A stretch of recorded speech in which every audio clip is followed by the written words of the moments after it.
Students, आज हम लोग acid base and salt chapter का नेक्स्ट लेक्चर देखेंगे और आज हम डिस्कस करेंगे यहाँ पे स्ट्रॉन्ग एसिड्स, वीक एसिड्स के बारे में और फिर आयंस किस तरह से एग्जिस्ट करते हैं। ठीक, तो सबसे पहले चलिए देखते हैं स्ट्रॉन्ग एसिड्स क्या होता है ना।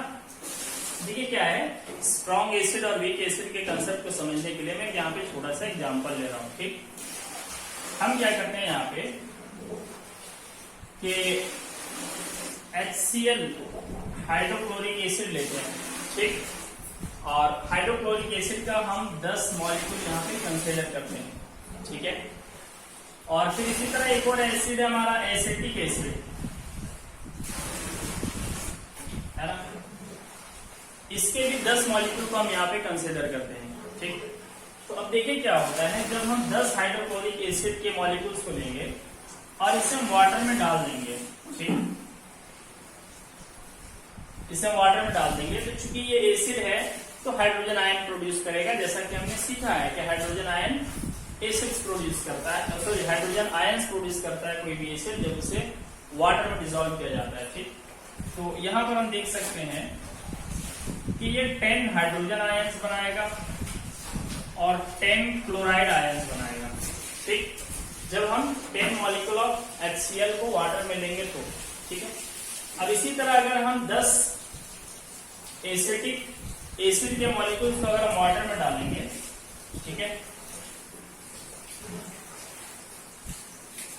तो क्या होगा कि ये कुछ ही हाइड्रोजन आयन बनाएगा। फॉर एग्जांपल मान लीजिए 4 हाइड्रोजन आयन बनाता है, ठीक है, और 4 एसीटेट आयन बनाएगा, CH3, इसे एसीटेट आयन कहते हैं हम लोग। ठीक है, लेकिन जब भी आयन बनेगा तो ये वाला हाइड्रोजन जो है वो आयनाइज करता है ये एसिटिक एसिड। ठीक, तो अब हम क्या देख सकते हैं कि 10 मॉलिक्यूल जब हम HCl का वाटर में डालते हैं तो 10 हाइड्रोजन आयन बनता है, यानी कि सारा का सारा हाइड्रोक्लोरिक एसिड है ना वो स्प्लिट हो जाता है, टूट जाता है, या फिर हम कहें डिसोसिएट हो जाता है किस चीज में, हाइड्रोजन आयंस में।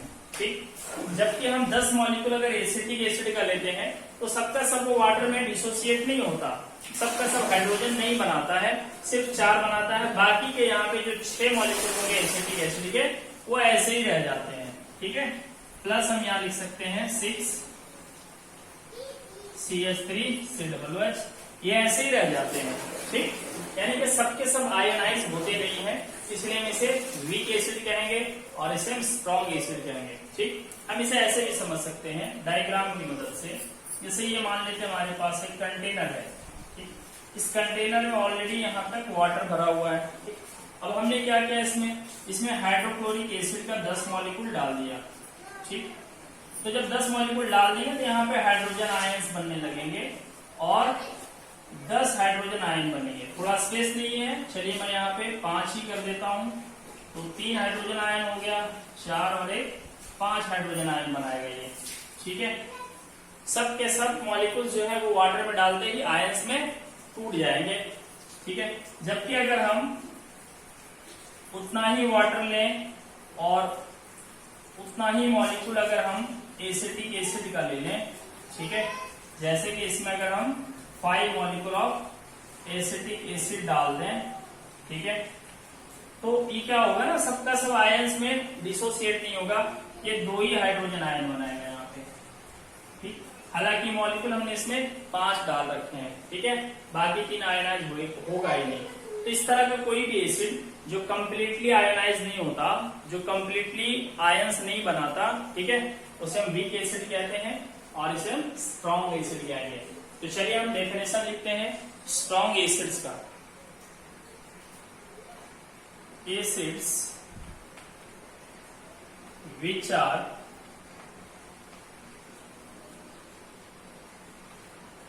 completely ionized,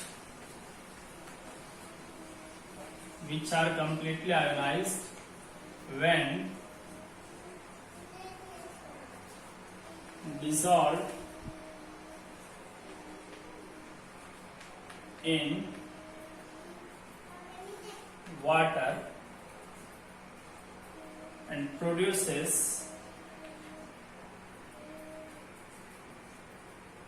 large number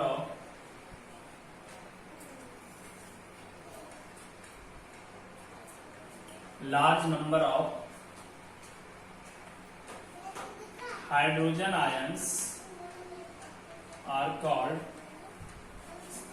strong acids. ये स्ट्रॉन्ग है, ठीक। इसके एग्जांपल्स हम कंसिडर कर लेते हैं, जैसे कि हाइड्रोक्लोरिक एसिड स्ट्रॉन्ग एसिड है, ठीक। इसके बाद आपका सल्फ्यूरिक एसिड, ये भी स्ट्रॉन्ग एसिड है। नेक्स्ट नाइट्रिक एसिड है ना। तो ये कुछ एसिड्स हैं जो स्ट्रॉन्ग है, जब भी हम इसे वाटर में डालेंगे तो कंप्लीटली आयोनाइज हो जाएगा, यानी कि पर यूनिट वॉल्यूम ये ज्यादा हाइड्रोजन आयंस बनाएंगे, ठीक। आइए हम देखते हैं वीक एसिड्स क्या होता है ना। जैसा कि हम यहाँ पे देख चुके हैं, वीक एसिड जो होता है ना, जब हम इसके बहुत ज्यादा मॉलिक्यूल्स पानी में डालेंगे तो सबके सब हाइड्रोजन आयन नहीं बनाएंगे, कुछ बनाएंगे कुछ नहीं बनाएंगे, है ना। तो ये वीक एसिड्स होते हैं, ठीक। तो चलिए इसको डिफाइन करते हैं। वीक एसिड्स क्या होता है? Acids which are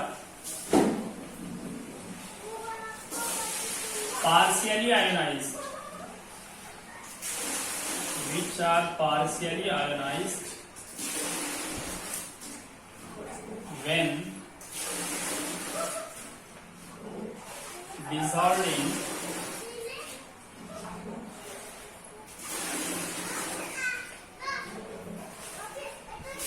water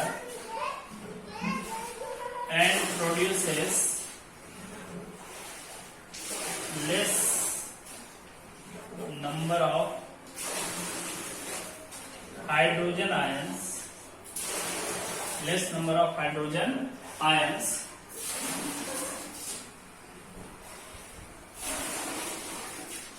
are called weak acids. Weak acids है ना। इसके अगर हम एग्जांपल्स देखें, ठीक,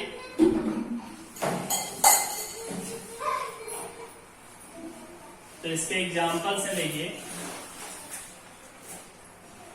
CH3COOH, एसिटिक एसिड भी कहते हैं इसे हम लोग, है ना। नाम लिख देता हूं मैं यहाँ पे, एसिटिक एसिड, ठीक।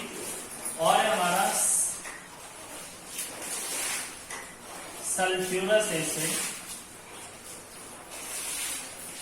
कार्बोनिक एसिड, फॉस्फोरिक एसिड, है ना। ये कुछ एसिड्स हैं जो कि वीक एसिड्स की तरह इन्हें ट्रीट किया जाता है। चलिए अब हम इससे आगे देखते हैं कि जो हाइड्रोजन आयंस बनता है वो किस तरह से वाटर में एग्जिस्ट करते हैं।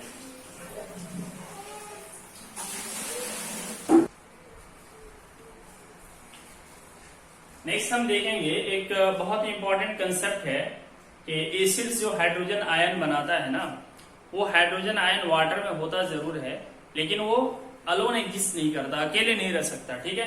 तो आइए देखते हैं क्या होता है। जब हम किसी एसिड को, है ना, वाटर में डालते हैं तो ये हाइड्रोजन आयन बनाता है और क्लोराइड आयन बनाता है, ठीक। तो ये जो हाइड्रोजन आयन होता है ना, ये क्या है कि अकेले एग्जिस्ट नहीं करता, ये हमेशा क्या करता है कि हाइड्रोजन आयन जो है वो वाटर के साथ कंबाइन हो जाता है, ठीक। और वाटर के साथ कंबाइन होने के बाद ये बनाता है H3O+, है ना। और हम इसे हाइड्रोनियम आयन कहते हैं, ठीक है। तो ये जो चीज बनती है उसे हम क्या कहते हैं? Hydronium ion. तो वाटर में हाइड्रोजन जो है ना वो इस फॉर्म में नहीं रहता है, इस फॉर्म में ये नहीं पाया जाता, बल्कि इस फॉर्म में पाया जाता है, हाइड्रोनियम आयन के फॉर्म में। इसी को कई बार इस तरह से लिख दिया जाता है, H+ लिख के ब्रैकेट में एक्वस, इन एक्वस, ठीक, यानी कि विथ वाटर। तो अगर आप सिर्फ ऐसा लिख दोगे कि H+ ये वाटर में होता है तो वो इनकम्प्लीट इंफॉर्मेशन है ना। हाइड्रोजन आयन हमेशा ये वाटर के साथ मिक्स होकर के हाइड्रोनियम आयन के फॉर्म में रहता है, ठीक। तो चलिए हम देखते हैं कि बेस क्या होता है, ठीक।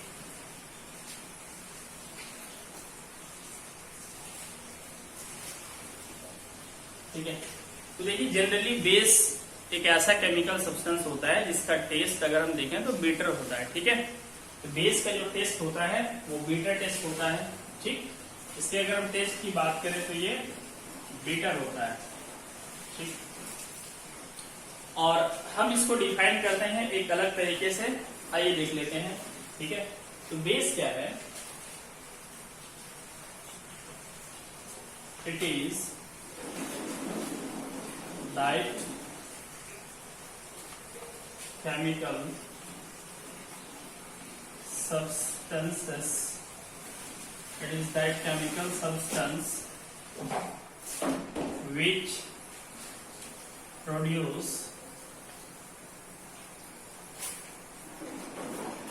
hydroxide ions when dissolved in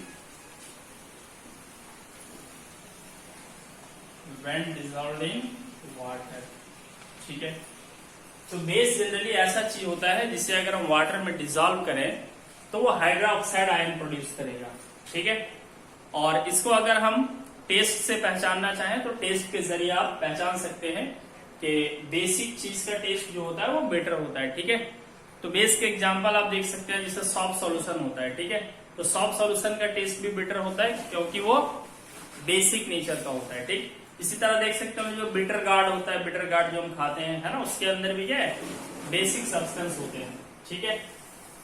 नीम होता है, ठीक। नीम भी देखिए क्या है, वो बेटर टेस्ट का होता है क्योंकि उसके अंदर भी बेसिक लिक्विड मौजूद होता है, ठीक। तो आइए अब हम इसके कुछ एग्जांपल्स देख लेते हैं।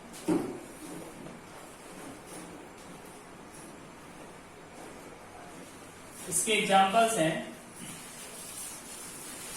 Sodium hydroxide, potassium hydroxide,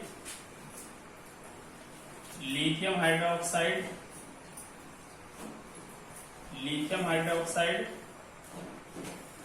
magnesium hydroxide, calcium hydroxide, ठीक है। ये सब जो चीजें हैं ये सब बेस हैं, ठीक है। और इसे जब हम वाटर में डालेंगे तो देखिए क्या होता है, सोडियम हाइड्रोक्साइड को अगर आप वाटर में डिसॉल्व करेंगे, ठीक है, तो ये सोडियम आयन बनाएगा और हाइड्रोक्साइड आयन बनाएगा, ठीक। इसलिए हम इसे बेस कहेंगे। ये भी देखिए पोटेशियम हाइड्रोक्साइड को जब आप डालेंगे वाटर के अंदर तो ये क्या करेगा, ये पोटेशियम आयन बनाएगा और हाइड्रोक्साइड आयन बनाएगा, ठीक। इसी तरीके से मैग्नीशियम हाइड्रोक्साइड देखिए MgOH का होल 2, ठीक है। इसको भी जब हम वाटर में डिसॉल्व करेंगे तो ये मैग्नीशियम आयन बनाएगा और प्लस 2 हाइड्रोक्साइड आयन प्रोड्यूस करेगा, ठीक। तो इन्हें हम क्या कहेंगे, बेस कहेंगे, क्योंकि जब भी हम इन्हें वाटर में डिसॉल्व करेंगे तो ये हाइड्रोक्साइड आयंस प्रोड्यूस करेगा, ठीक है। चलिए अब हम यहाँ पे देख लेते हैं अल्कली क्या होता है, ठीक। अल्कली, ठीक है। तो कुछ बेसिस होते हैं जो वाटर में डिसॉल्व हो जाते हैं, जब हम पानी में से घोलेंगे तो उसमें घुल जाएगा। तो ऐसा बेस जो वाटर में घुल सकता है ना, उसे हम बोलते हैं अल्कली, ठीक। तो क्या होता है, alkalis are those bases, alkalis are those bases which are soluble in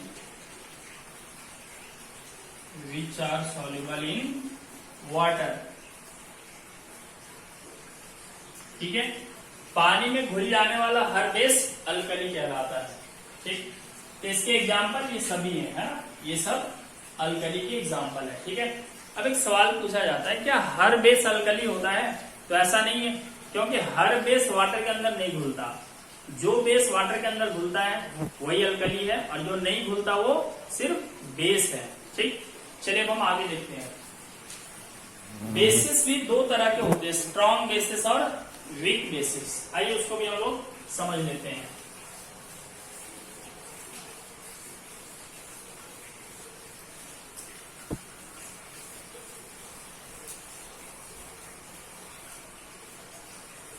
सबसे पहले हम बात करते हैं स्ट्रॉन्ग बेस की।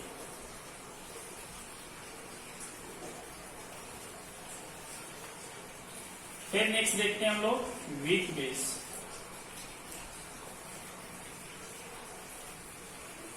ठीक, तो चलिए हम इसे एक डायग्राम की मदद से समझ लेते हैं। मान लेते हैं हमारे पास एक कंटेनर है, इसमें वाटर मौजूद है।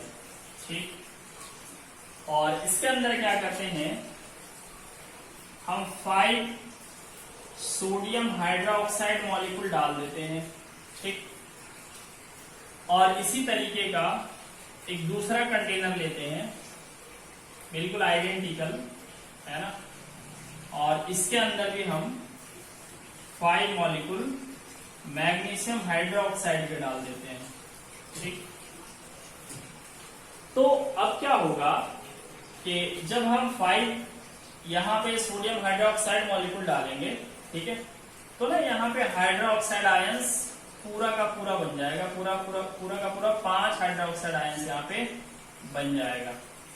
ठीक, यानी कि ये एक ऐसा बेस है जो कंप्लीटली आयोनाइज हो जाता है ना, ये बेस जो है पूरी तरह से आयोनाइज हो जाता है। हर मॉलिक्यूल इसका आयंस बना देता है, हाइड्रोक्साइड आयन। साथ में यहाँ सोडियम आयन भी बनेगा, ध्यान रखिएगा, यहाँ सोडियम आयन भी बनेगा, है ना, बट सोडियम आयन की वजह से हम इसे बेस नहीं कहते, बल्कि हाइड्रोक्साइड की वजह से इसे बेस कहते हैं। जबकि अगर हम इसमें मैग्नीशियम हाइड्रोक्साइड अगर डालेंगे तो देखेंगे कि 5 मॉलिक्यूल डालने के बाद भी ये बहुत ज्यादा हाइड्रोक्साइड आयन नहीं बनाता है। मान लेते हैं ये 2 ही हाइड्रोक्साइड आयन बनाता है। ठीक, तो क्या है ना कि 5 मॉलिक्यूल डालेंगे तो सबके सब आयनाइज नहीं होते हैं। ठीक है ना, कुछ आयनाइज होते हैं और कुछ उसी तरह रह जाते हैं जिस तरह से हम उसे उसमें ऐड करते हैं। ठीक, तो इस तरह से जो कंप्लीटली आयनाइज हो जाएगा उसे हम स्ट्रॉन्ग एसिड कहेंगे, है ना। तो ये सॉरी स्ट्रॉन्ग बेस, तो ये हमारा स्ट्रॉन्ग बेस हो गया और ये हमारा वीक बेस हो गया। ठीक है, तो चलिए इसको थोड़ा डिफाइन कर लेते हैं ना। स्ट्रॉन्ग बेस क्या होता है, दोज बेसिस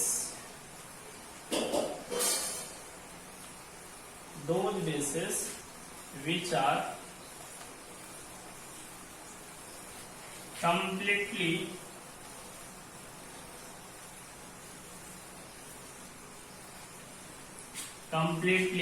ionized। आयोनाइज्ड को हम कई बार डिसोसिएटेड भी कह देते हैं, dissociated.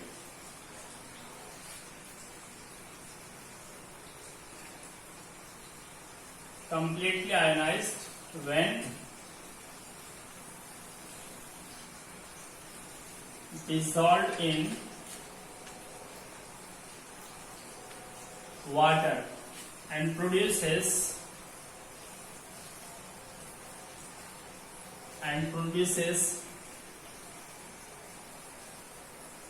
a large number of hydroxide ions. ठीक है, इसके एग्जाम्पल की अगर हम बात करें तो इसके एग्जाम्पल सोडियम हाइड्रोक्साइड है, पोटेशियम हाइड्रोक्साइड है। ठीक, ये दोनों स्ट्रॉन्ग बेस के एग्जाम्पल है। ठीक, अबे वीक बेस क्या होगा, तो जो कंप्लीटली आयोनाइज नहीं होगा, है ना, तो those bases which are partially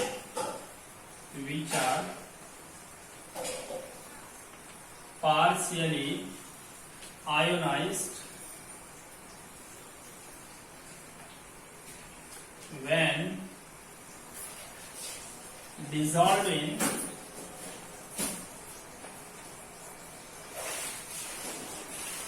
water and produces produces less number of hydroxide ions. ठीक है, अगर हम इनकी एग्जांपल्स की बात करें, ठीक, तो एक मैग्नीशियम हाइड्रोक्साइड हो जाएगा MgOH का होल 2, ठीक है, एग्जाम्पल है। कैल्शियम हाइड्रोक्साइड है COH का होल 2। याद रखिएगा, इसको कई बार मिल्क ऑफ मैग्नीशिया भी कहा जाता है। ठीक है, मिल्क ऑफ मैग्नीशिया। ठीक है, और ये कैल्शियम हाइड्रोक्साइड को कई बार लाइम वाटर भी कहा जाता है, लाइम वाटर। इसी को स्लैक्ड लाइम भी कहते हैं, स्लैक्ड लाइम। ठीक है, तो ये हो गया हमारा स्ट्रॉन्ग बेस और वीक बेस।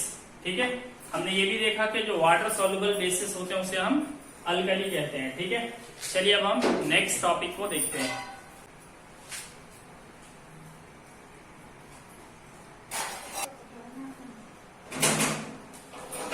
चलिए अब हम देखते हैं यहाँ पे डाइल्यूशन क्या होता है। ठीक है,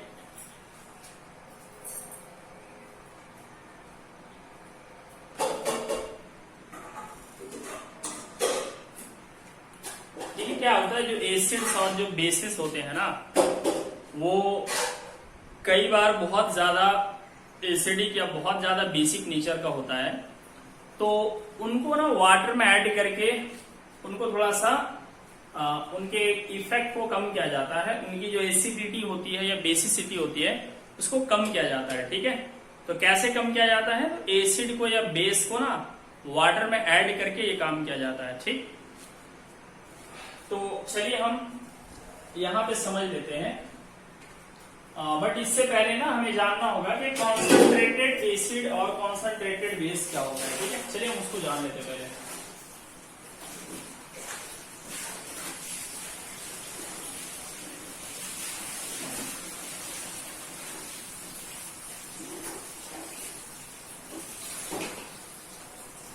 ठीक है, कॉन्सेंट्रेटेड एसिड, देखिए क्या होता है, जब भी एसिड लिक्विड फॉर्म में होता है तो उसमें कुछ ना कुछ वाटर मौजूद रहता है।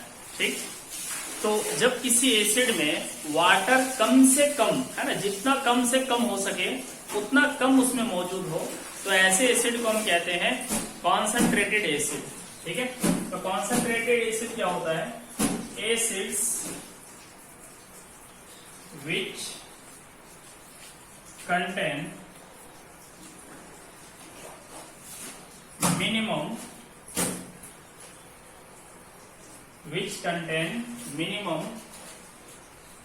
possible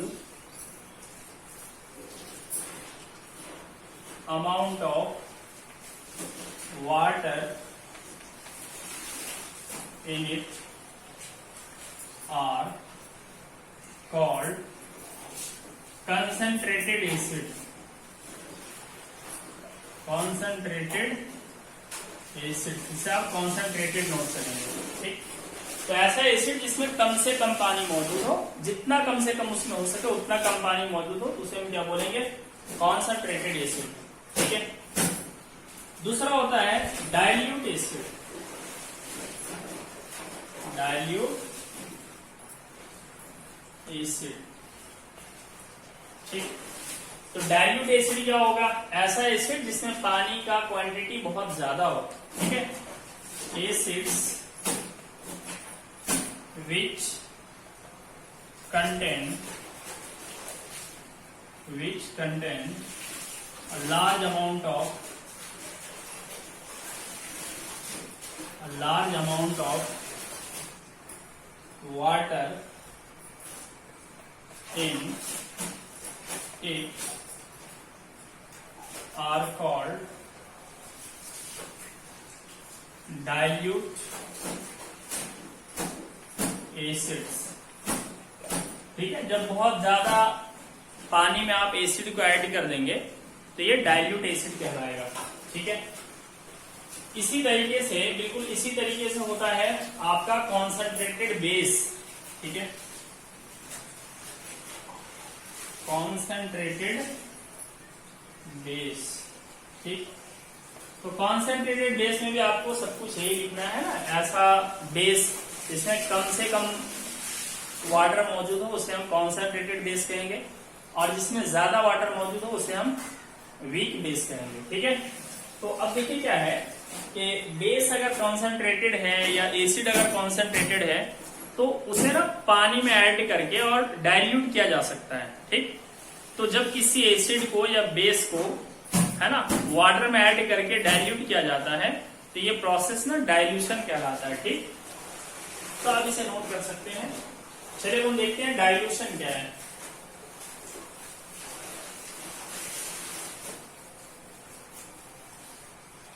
तो चलिए इसे हम थोड़ा बेहतर तरीके से पहले समझ लेते हैं कि डाइल्यूशन है क्या।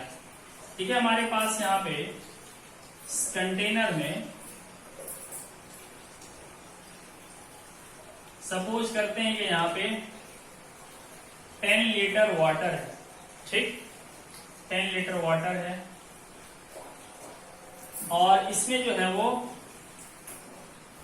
50 हाइड्रोजन आयंस मौजूद हैं।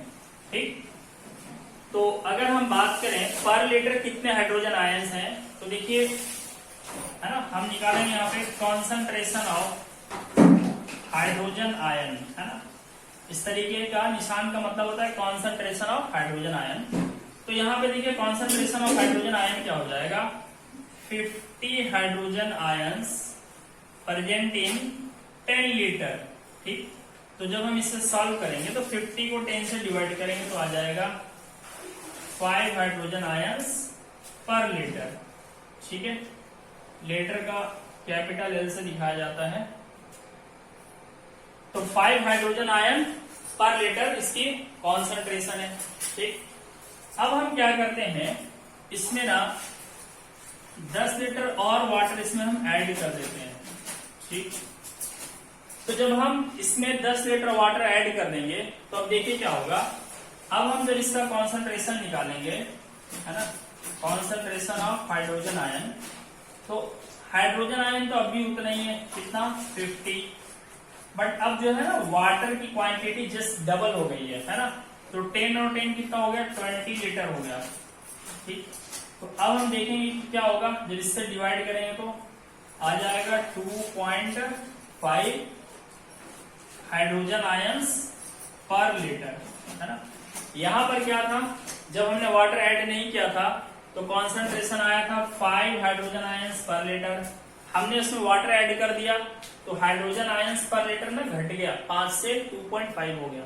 इसका मतलब है कि जब किसी एसिड में वाटर ऐड किया जाता है और ऐड करने से जब उसका कॉन्सेंट्रेशन घट जाता है तो ये प्रोसेस डाइल्यूशन कहलाता है। ठीक है, हम चाहे इसको और डाइल्यूट कर सकते हैं। कैसे, मान लेते हैं कि इसमें हमने जो है 5 लीटर और वाटर ऐड कर दिया।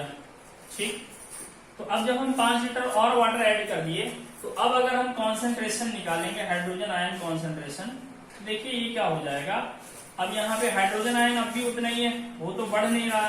ठीक, और इसमें वॉल्यूम जो इसकी हो गई वो कितनी हो गई, 25 लीटर। तो अब तो हो जाएगा 2 हाइड्रोजन आयंस पर लीटर, है ना। तो क्या होगा, ये अब और डाइल्यूट हो गया, है ना। तो जैसे जैसे हम वाटर की क्वांटिटी बढ़ाते चले जाएंगे हाइड्रोजन आयन का कॉन्सेंट्रेशन घटता चला जाएगा और ये डाइल्यूट होता चला जाएगा। ठीक, अच्छा ऐसा भी हो सकता है, इसका रिवर्स भी हो सकता है। जैसे मान लेते हैं हम लोग यहाँ पे एक कंटेनर है, कंटेनर के अंदर 2 लीटर वाटर है। ठीक, 2 लीटर वाटर इसमें प्रेजेंट है और हो सकता है कि इसमें चलिए 10 हाइड्रोक्साइड आयंस मौजूद हो। ठीक है, 10 हाइड्रोक्साइड आयंस इसमें मौजूद है। अब हम क्या करते हैं, इसमें एक ऐसा सॉल्यूशन डाल देते हैं, है ना, जिस सॉल्यूशन का वॉल्यूम है 2 लीटर। ठीक है, उसका वॉल्यूम 2 लीटर है, लेकिन उसमें ना हाइड्रोक्साइड में अलग लिख देता हूं वरना 100 के जैसा दिखेगा। ठीक, ये हाइड्रोक्साइड आयन था। अब हमने 2 लीटर एक ऐसा सॉल्यूशन डाल दिया, है ना, जिसमें ऑलरेडी 50 हाइड्रोक्साइड आयंस मौजूद थे। ठीक है, जो नया वाला हमने लिक्विड ऐड किया उसमें 50 हाइड्रोक्साइड आयंस मौजूद थे। ठीक, तो अब देखिए क्या हो गया, अगर हम वाटर का वॉल्यूम देखें तो ये 4 लीटर हो गया है। ठीक, और हाइड्रोक्साइड आयंस देखें तो कितना हो गया, 50 प्लस 10 यानी कि 60 हाइड्रोक्साइड आयंस हो गए। तो अब हम हाइड्रोक्साइड आयंस का अगर कॉन्सेंट्रेशन देखें तो कितना आ जाएगा, 15 हाइड्रोक्साइड आयंस पर लीटर। ठीक, तो पहले क्या था, 2 लीटर में 10 हाइड्रोक्साइड आयन था। तो इस टाइम अगर हम इसका कॉन्सेंट्रेशन निकालें तो कितना हो जाएगा, इस टाइम इसका concentration 10 hydroxide ions divided by 2 litre. ठीक, तो 2 5 जा यानी कि 5 हाइड्रोक्साइड आयंस पर लीटर। यानी कि पहले 1 लीटर वाटर के अंदर 5 हाइड्रोक्साइड आयंस थे। अब हमने एक ऐसा सॉल्यूशन डाल दिया जो बहुत ही ज्यादा बेसिक नेचर का था, है ना। तो क्या हो गया कि इसका कॉन्सेंट्रेशन अब बढ़ गया, बढ़ के कितना हो गया, 15 हाइड्रोक्साइड आयंस पर लीटर। तो हो सकता है कि किसी एसिड में या किसी बेस में हम कोई दूसरा चीज ऐड करें, चाहे वाटर या कोई सॉल्यूशन, तो उसका कॉन्सेंट्रेशन घट या बढ़ सकता है। ठीक, तो कॉन्सेंट्रेशन घटता है तो हम इसे डाइल्यूशन कहते हैं। ठीक, चलिए, तो जब भी कॉन्सेंट्रेशन घटाना हो तो उसमें क्या करेंगे, हम प्योर वाटर ऐड करेंगे, चाहे एसिड का कॉन्सेंट्रेशन कम करना हो या बेस का। और अगर कॉन्सेंट्रेशन बढ़ाना हो तो जिस चीज का कॉन्सेंट्रेशन बढ़ाना हो उसी नेचर का सॉल्यूशन उसमें ऐड कीजिए। जैसे मुझे हाइड्रोजन आयन का कॉन्सेंट्रेशन किसी सॉल्यूशन में बढ़ाना है तो क्या करेंगे, हम एक स्ट्रॉन्ग एसिड को या फिर कहिए कि कॉन्सेंट्रेटेड एसिड को उसमें ऐड कर देंगे।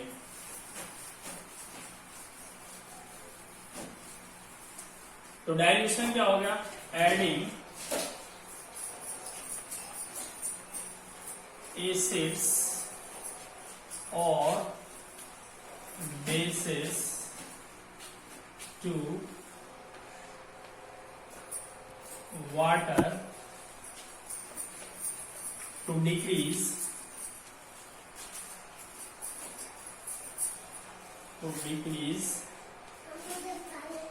the concentration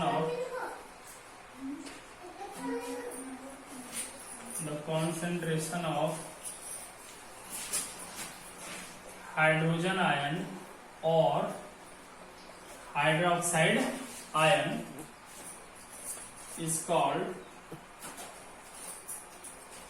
dilution. ठीक है, हाइड्रोजन आयन को कई बार किताब में इस तरह से भी लिखा हुआ मिलेगा आपको, है ना, हाइड्रोनियम आयन के फॉर्म में। ठीक है, तो भी आपको समझ जाना है कि डाइल्यूशन करने से हाइड्रोजन आयन या फिर हाइड्रोक्साइड आयन का कॉन्सेंट्रेशन घटेगा। ठीक, तो आज के क्लास में स्टूडेंट्स इतना ही। इसके आगे हम देखेंगे कि डाइल्यूशन के कुछ प्रिकॉशंस हैं जो कि अगले वीडियो में होगा। Thank you.